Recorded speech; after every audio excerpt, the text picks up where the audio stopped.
Oke, assalamualaikum warahmatullahi wabarakatuh. Selamat siang semuanya.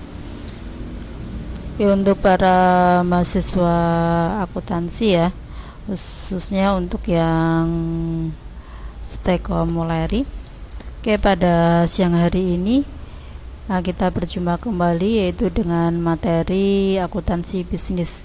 Di sini untuk akuntansi bisnis kita membicarakan yaitu mengenai pembukuan atau pencatatan akuntansi di dalam koperasi.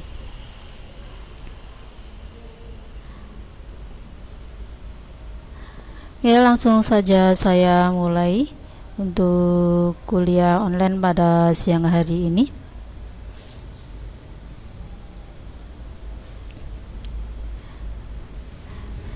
Menurut PSAK nomor 27 untuk ekuitas koperasi itu ada berapa macam ya.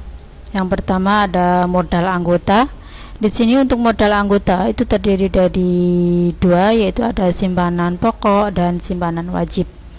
Kemudian ada modal sumbangan, ada modal penyertaan, ada cadangan, dan ada sisa hasil usaha atau yang biasa kita sebut dengan SHU atau yang bisa kita kenal dengan SHU. Oke, saya akan menjelaskan yaitu satu persatu yaitu mengenai ekuitas dari koperasi.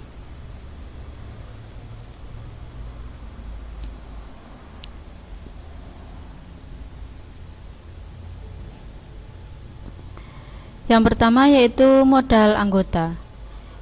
Di sini yang namanya modal anggota ini sumber pembelanjaan usahanya itu berasal dari setoran para anggota. Untuk setoran para anggota itu kan ada dua, tadi sudah disebutkan, yaitu ada simpanan pokok dan ada simpanan wajib. Untuk simpanan pokok itu sendiri itu jumlah nilai uang yang sama banyaknya ya, yang harus disetorkan oleh setiap anggota pada saat masuk menjadi anggota. Berarti di sini untuk simpanan pokok simpanan ini setiap anggotanya sama yang dibayarkan, jumlahnya sama ya yang dibayarkan oleh setiap anggota. Untuk simpanan pokok ini tidak dapat diambil kembali selama orang tersebut itu masih menjadi anggota.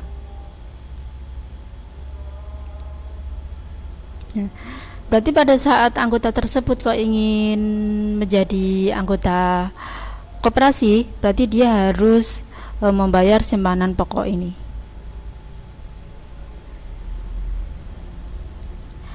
Kemudian ada simpanan wajib. Untuk simpanan wajib ini juga dibayarkan oleh para anggota koperasi ya. Tetapi dalam waktu tertentu atau dalam kesempatan tertentu, seperti sebulan sekali. Kalau yang simpanan wajib ini dapat diambil kembali, tetapi dengan cara yang sudah diatur dalam anggaran dasar atau anggaran rumah tangga di dalam koperasi ataupun keputusan rapat para anggota koperasi. Kemudian ada simpanan sukarela. Ini juga berasal dari anggota koperasi. Tetapi kalau simpanan sukarela ini atas kehendaknya anggota sendiri. Berarti tidak harus dibayar sebulan sekali ataupun pada saat dia menjadi anggota, itu tidak. Itu sesuai dengan hati nurani dari anggota koperasi itu sendiri. Untuk simpanan sukarela ini juga bisa diambil setiap saat ya.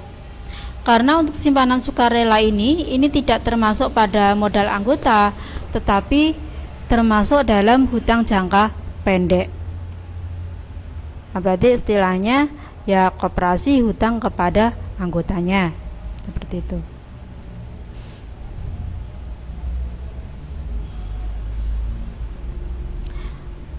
Nah, kemudian ada yang namanya modal sumbangan. Untuk modal sumbangan ini bisa berupa uang ataupun bisa berupa barang modal ya.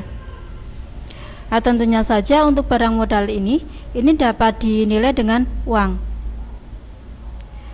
Dan untuk modal sumbangan ini sifatnya hibah, berarti tidak mengikat, yaitu antara si anggota sama koperasi. Nah, untuk modal sumbangan ini tidak dapat dibagikan kepada anggota koperasi selama koperasi itu belum bubar.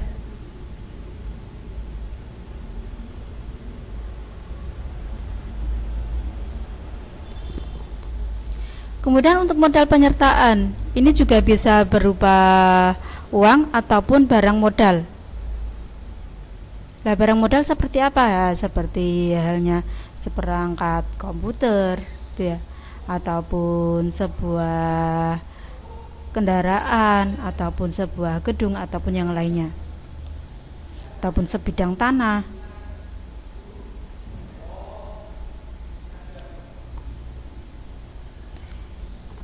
Untuk modal penyertaan ini ditanamkan oleh si pemodal itu untuk menambah ataupun memperkuat struktur permodalan di dalam meningkatkan usaha koperasi.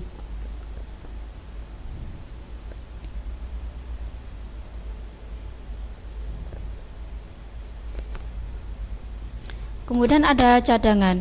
Kalau cadangan ini bagian dari SHU ya. SHU ini biasanya disisihkan oleh koperasi itu untuk tujuan tertentu. Itu sudah diatur di dalam anggaran dasar ataupun ketetapan rapat anggota.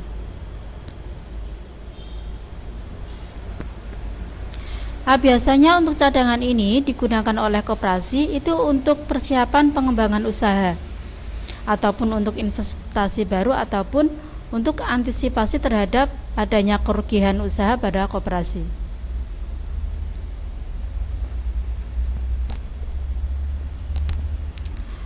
Untuk SHU ini adalah selisih antara penghasilan yang diterima koperasi selama periode tertentu, yaitu dengan pengorbanan ataupun beban yang dikeluarkan untuk memperoleh penghasilan tersebut.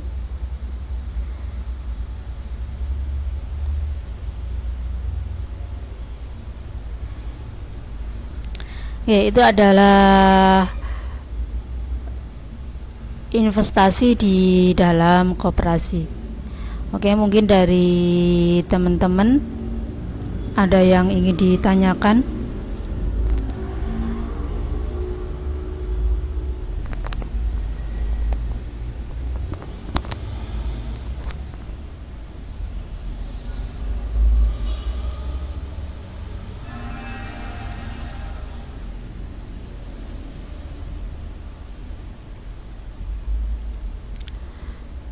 Oke, kalau tidak ada saya lanjutkan ya. Tentunya saja untuk badan usaha koperasi dengan badan usaha non koperasi berbeda ya. Di sini saya akan menjelaskan yaitu perbedaannya antara badan usaha koperasi dengan badan usaha non koperasi. Yang pertama yaitu kalau dilihat dari sifat kelembagaan.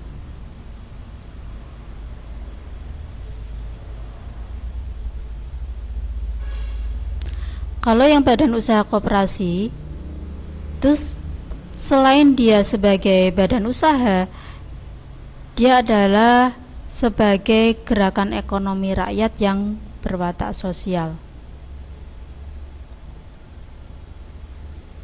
Nah, karena di sini bahwa yang namanya koperasi itu kan nanti membantu ya, sebetulnya membantu para anggotanya ataupun masyarakat umum. Kemudian untuk usaha koperasi ini adalah kumpulan dari orang-orang ya. Nah, di sini adalah orang-orang yang ingin ekonominya itu maju, ingin ekonominya itu meningkat.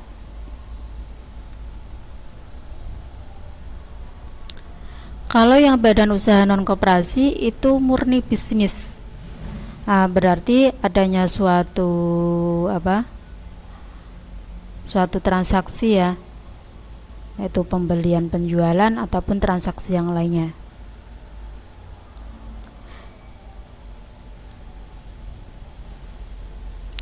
Kemudian di sini untuk badan usaha non koperasi adalah kumpulan modal. Berarti walaupun Anda itu tidak bergabung di usaha tersebut, maksudnya di sini Anda tidak ikut bekerja ataupun tidak ikut mengurusi usaha tersebut, tapi kalau Anda kok mempunyai modal, kemudian Anda investasikan ke usaha tersebut bisa. Berarti tanpa Anda ikut berkecimpung di usaha itu, Anda cuma mempunyai modal kemudian ditanamkan di usaha tersebut, itu bisa. Kalau koperasi kan Anda harus bergerak langsung atau berkecimpung langsung di koperasi tersebut.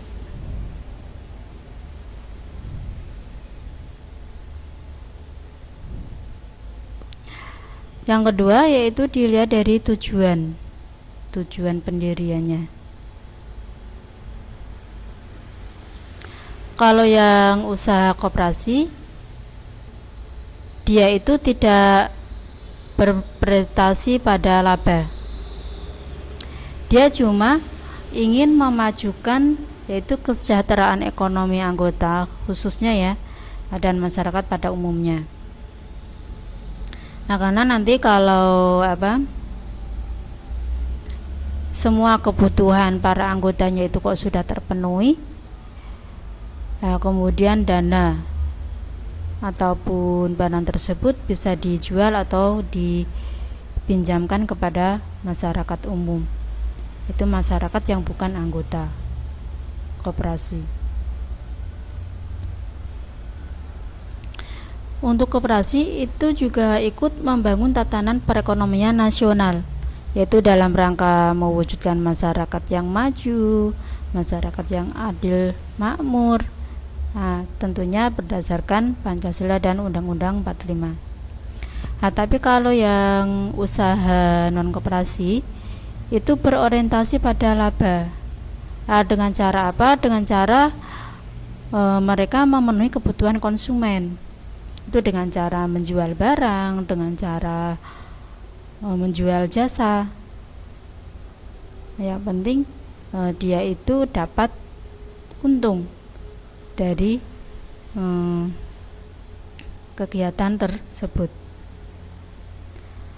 Kalau yang usaha non koperasi itu dia tidak wajib, yaitu untuk turut membangun tatanan perekonomian nasional.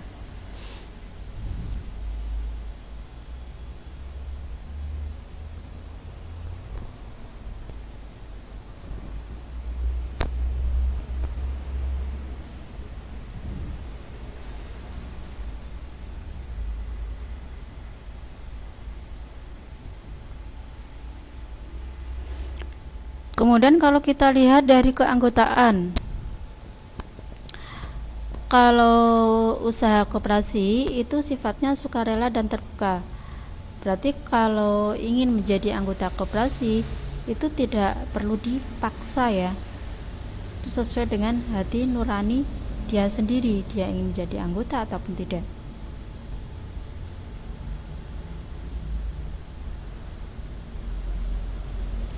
Kemudian anggota koperasi dia adalah pemilik sekaligus pengguna jasa koperasi.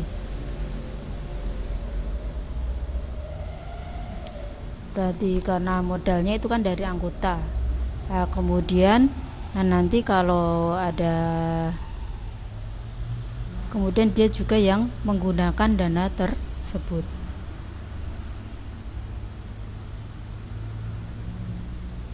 Kemudian untuk keanggotaan koperasi itu didasarkan pada kesamaan kepentingan ekonomi dalam lingkup usaha koperasi. Nah, berarti yang menjadi anggota koperasi ya biasanya ekonominya itu setara ya. Kemudian keanggotaan itu tidak dapat dipindah tangankan. Berarti contohnya dari ibu kemudian ingin dipindah tangankan ke anaknya, itu tidak bisa. Kalau yang badan usaha non koperasi, untuk kepemilikan itu pada dasarnya tertutup, kecuali pemilik lama menyetujui untuk menerima pemilik baru. Berarti contohnya kalau Anda itu menjual saham Anda kepada orang lain.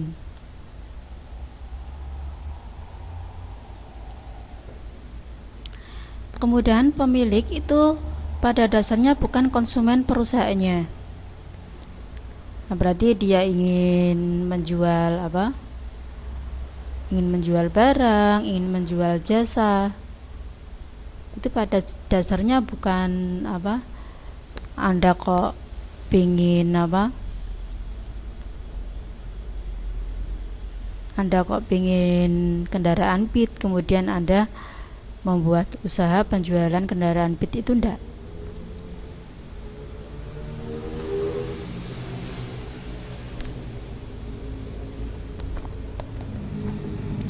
Kemudian untuk kepemilikan perusahaan itu tidak didasarkan pada kesamaan kepentingan ekonomi dalam lingkup usaha perusahaan.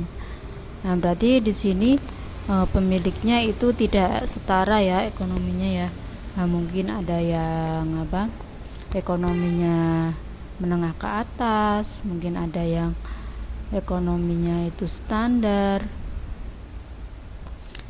Nah, kalau yang usaha non koperasi itu kepemilikannya bisa dipindah tangankan, yaitu dengan cara menjual bagian modal kepada pihak lain.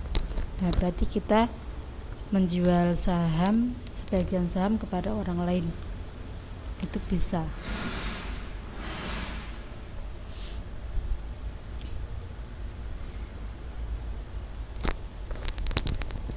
Kemudian untuk kontribusi permodalan, kalau yang koperasi itu anggotanya itu mempunyai kewajiban yang sama ya untuk turut menyumbang dalam permodalan koperasi. Tadi ada simpanan pokok dan ada simpanan wajib. Berarti setiap ingin menjadi anggota koperasi ya, dia harus membayar simpanan wajib.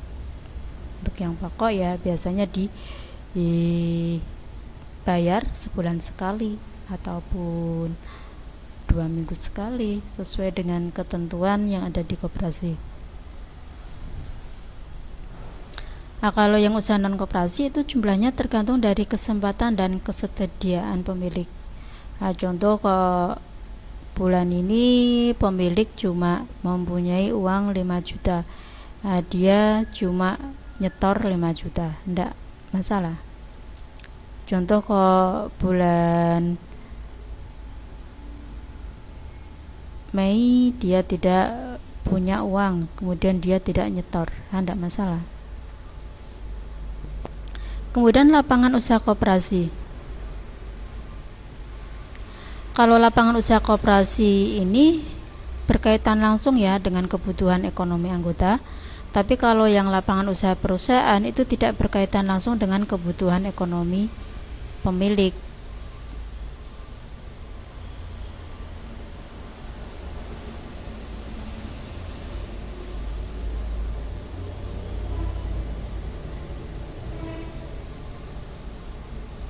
Kalau yang koperasi kan biasanya sesuai dengan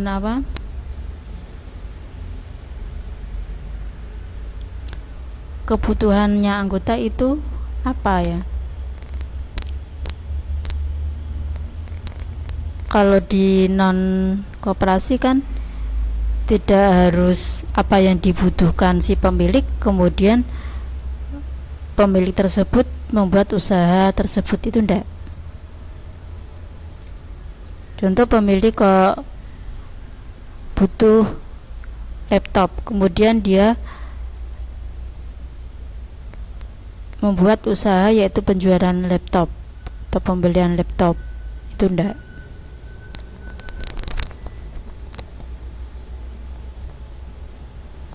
Kemudian untuk pengelolaannya, kalau koperasi itu dikelola secara demokratis ya.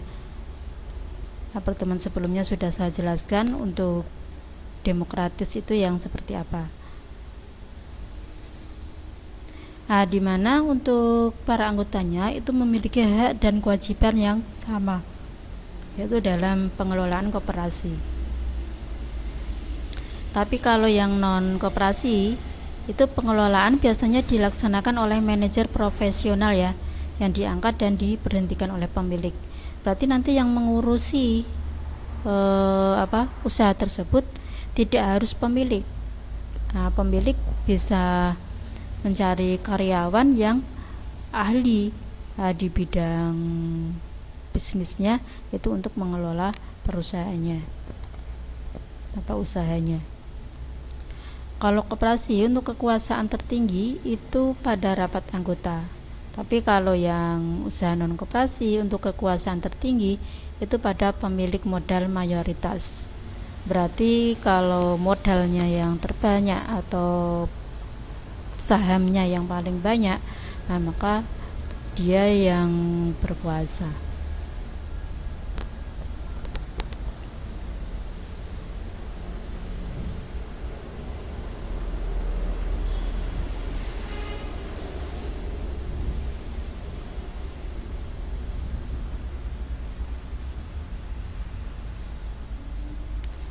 Kemudian untuk SHU-nya, kalau koperasi itu setelah dikurangi cadangan, kemudian bisa dibagikan kepada anggota. Nah, serta nanti bisa digunakan untuk keperluan pendidikan perkoperasian dan keperluan lain koperasi. Itu sesuai dengan keputusan rapat anggota.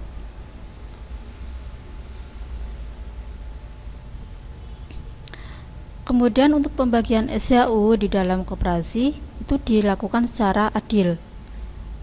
Adil di sini yaitu sebanding dengan besarnya jasa usaha masing-masing anggota dengan pemberian balas jasa yang terbatas terhadap modal.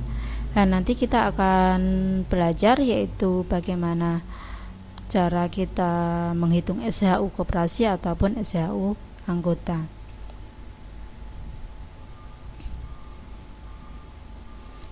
Kalau yang usaha non koperasi itu tidak ada keharusan ya untuk membentuk yang namanya cadangan.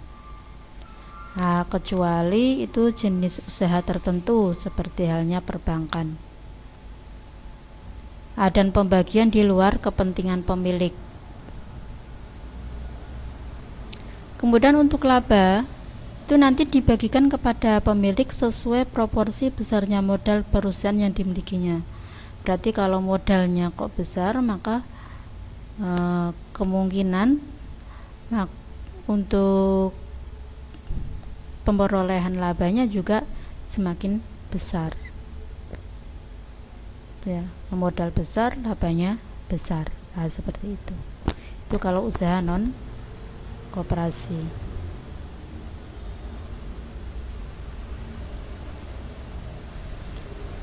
Oke, dari teman-teman mungkin ada yang ingin ditanyakan mengenai perbedaan antara koperasi dengan usaha non koperasi.